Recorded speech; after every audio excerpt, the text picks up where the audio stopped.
講到產品選擇多元化呢，波仔認為美國天仙貝 Transparent Audio 敢認第二，睇怕呢個世界都冇邊個牌子夠膽認第一㗎啦。現時 Transparent Audio 咧總共提供10個線材系列俾消費者選擇，今次波仔就挑選咗其中一個深受發燒友歡迎，採用最新第6代製作技術生產嘅 Reference 系列，同大家介紹一下。全平衡架構設計，佢嘅導體同埋絕緣物料嘅使用量都比 RCA 版本多1倍嘅 Reference Balance 平衡信號線，選用精密繞製 OFHC 純銅導體，每條線身配備2組外殼由碳纖維合成物料製造，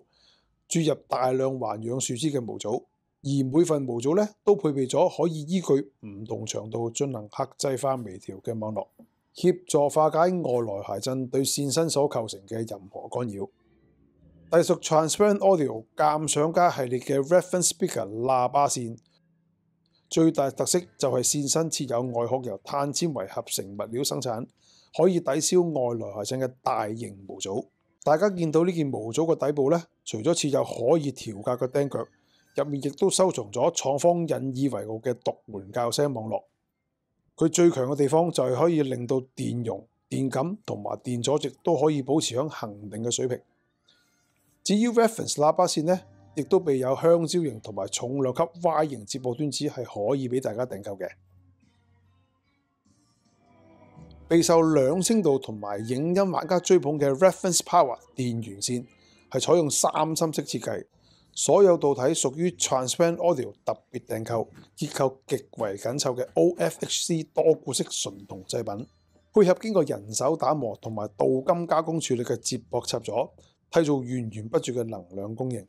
Reference Power 電源線嘅線身裝有一組可以根據長度進行客製化微調，收藏響碳纖維模組入面嘅校聲網絡，化解外來諧振干擾。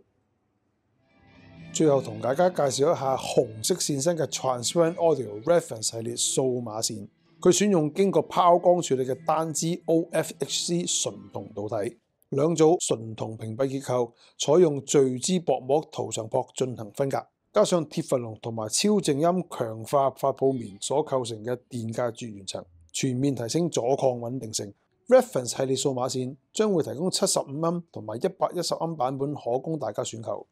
既適合傳送數碼信號，亦可以配合外置式時鐘產生器使用。如果大家對波仔今次介紹嘅 Transparent Audio Reference 系列線材產品有興趣，歡迎親臨尖沙咀 Hi-Fi Gallery 影音科技參觀選購。多謝大家支持，下次見。